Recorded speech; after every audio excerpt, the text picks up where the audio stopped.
MediocreGamers.com. What's going on, guys? Kilroydta again. You might notice that there's a bit of a discrepancy, a bit of a gap between the last video and this one. That's because for a full 30 minutes I wasn't recording any audio because my mic was muted. And I tried to put audio over the video and it just didn't sound natural to it, just trying to artificially plant it in there. So I just decided to skip that particular section, but I'll give you the highlights of what happened. So two countries went to war with each other. Bring up the map here.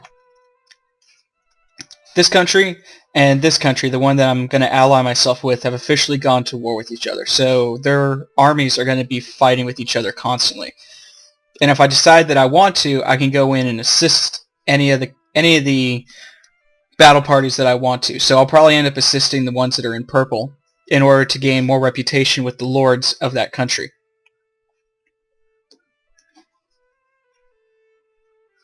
So what I'm doing right now is I'm going to Darim. I'm going to go see if I can recruit any more people.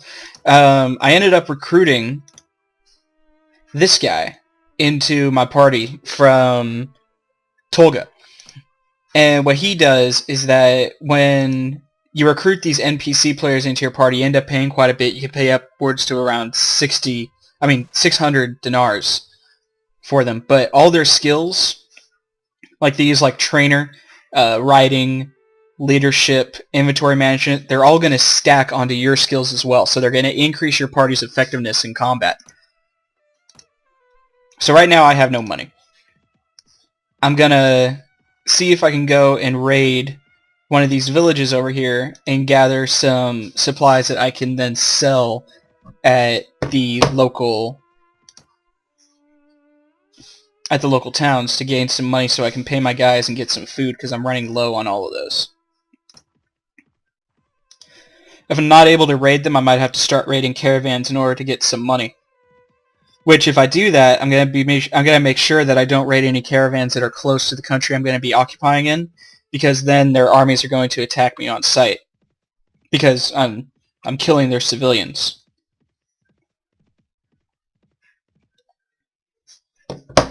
So when you want to raid a village, you go to take a hostile action. I can't raid them yet, but I can force them to give me supplies, which can turn out to be a good thing or a bad thing. As you can see, I was able to gather some furs, which I can sell for an amount, as well as some food. So now my guys won't be mutinying at any time in the near future.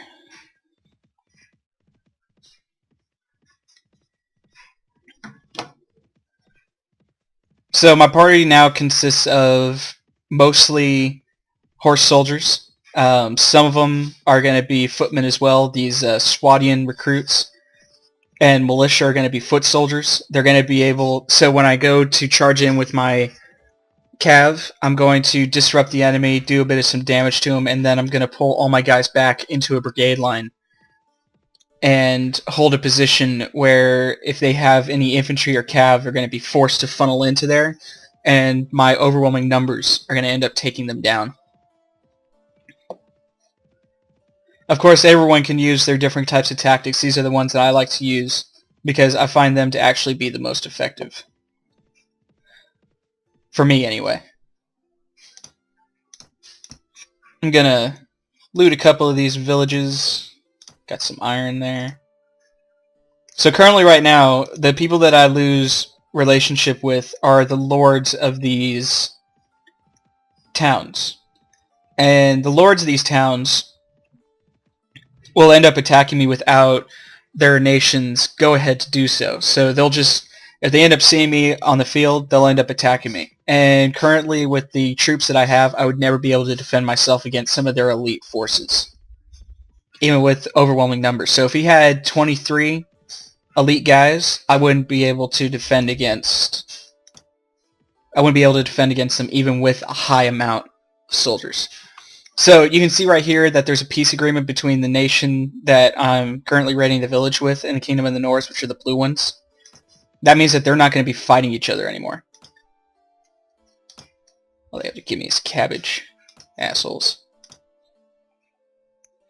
Another thing that's really cool to look at, so You can see there's a bit of a discrepancy in color here. That means that this castle was taken over by units that are with the Purple Nation, the Khans. And since it was taken over, it's over here by itself. They're not able to easily defend it, so they're always getting attacked. And you can see that that town's been looted. If you have a fief or a town that keeps on getting looted, you're not going to be able to get resources, manpower, or money from them. So if you end up getting a fief, you want it to be in a very easily defensible area. And if at any time it says, hey, your fief is under attack, or if it says that there's enemies spotted near here, you definitely want to head there as quickly as possible in order to defend it.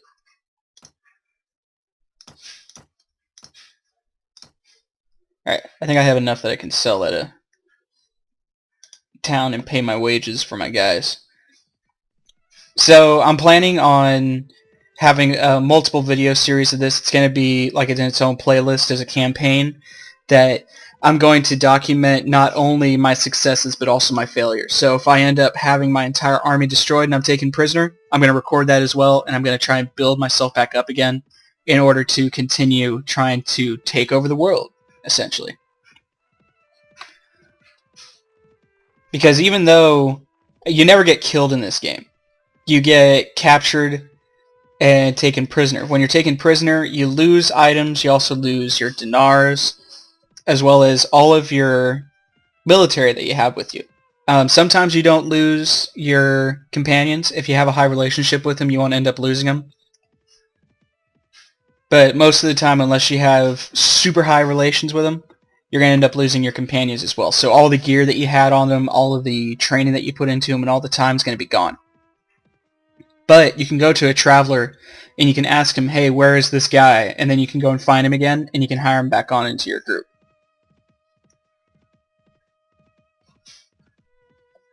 So you can see just from like day training, I'm gaining 300 experience for my group. So I can upgrade all 12 of these guys up into militia. And it's because I have this guy in my party to increase my training ability.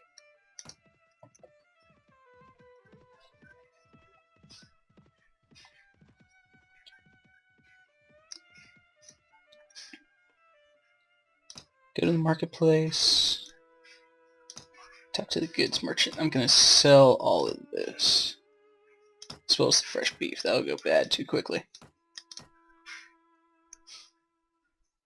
Another thing, if you end up playing, say, like a trade player. Oh, he doesn't have enough money to give me. Alright. If you end up playing a trade player, you can check and assess the local prices. You can end up buying, say, like tools from this city and go sell them in another city for 100 gold profit for each one. 100 dinar profit. So I'm going to spread out my purchases here. And then I'm going to visit the tavern, see if there's anyone there. Which is just mercenary swordsmen. You don't really want to hire on too many mercenaries unless you have to. If you end up losing a bunch of your guys and you have like 1,000 dinars, having some mercenaries with you is a very effective means of building up an army pretty quickly. So if you end up having like these recruits, the mercenary guys will take out most of them. They'll take out most of the enemies so that your guys don't end up getting killed all the time. Because if you end up losing a unit, so say I end up losing one of these guys right here, all the gold that I've spent on him is just lost forever. So there's nearly 1,000 dinars worth of units that I have here, and if I end up losing them, all that money's lost forever, and all that training and all that time. And that's one of the things that I've heard turn people off at this. If you end up losing a battle, you end up losing essentially the foothold that you had in the game. But that's not true. If you're good enough to know where to train, the battles to pick, you can build up an army fairly quickly. So I'm going to attack this caravan and steal everything that they have. And then show you that like these caravan masters are very effective forms of infantry. and cavalry. So I'm going to tell my guys to hold this position. I'm going to wait for the enemy to get closer.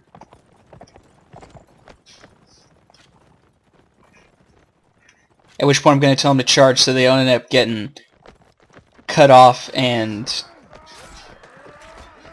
annihilated. So we ended up killing the horse and we knocked the guy on the ground.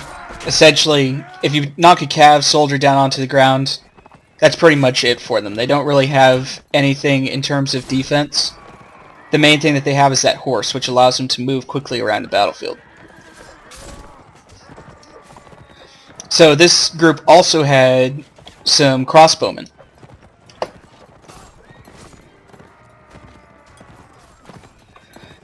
So these crossbowmen are going to come in later into the battle and they're going to start launching crossbow bolts at us, which can cause some problems because if you have your guys that are fighting the cav soldiers, they're not going to be paying attention to the crossbowmen, and the crossbowmen they're pretty accurate, so they can knock out a good group of your guys if you're not careful. But luckily I have cav, and cav is the most effective unit against crossbowmen. Which, if any of you guys study medieval history, that's what cav was used for. Cav was used to flank the enemy as well as take out their long-range capabilities of attacking you.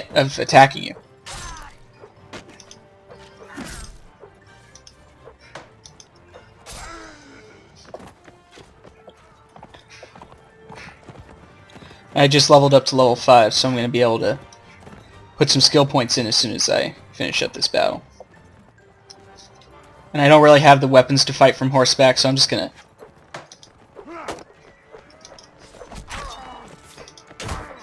take to the ground against them. There we go.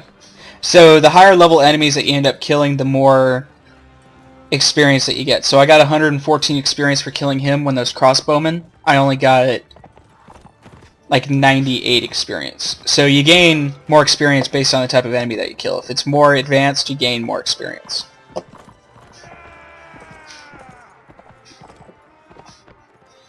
So we won the battle, but let's see what our... So I had 5 total casualties. I had 4 wounded because of my high surgery skill, and only 1 killed. But I managed to annihilate all of the enemy. And I could take this guy as a prisoner if I wanted to, but I don't have the ability to do so. So these guys can be upgraded into either Lancers or Horse Archers. I'm going to be upgrading Lancers first, and I'm going to turn these guys...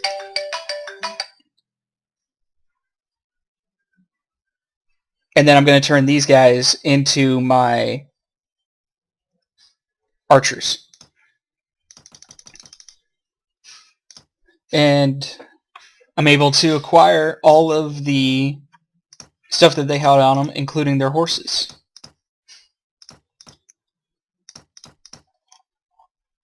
So I should be able to carry everything. Yep. Then I'm going to upgrade my guys. So skirmishers are the archers, and then they turn into crossbowmen when they level up. So as soon as I upgrade my character, I'm going to end the video here and then carry it on into the next one.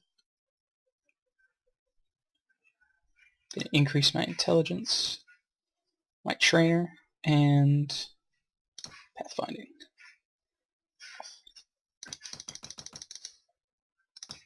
And that is it for this video. I'll see you in the next one.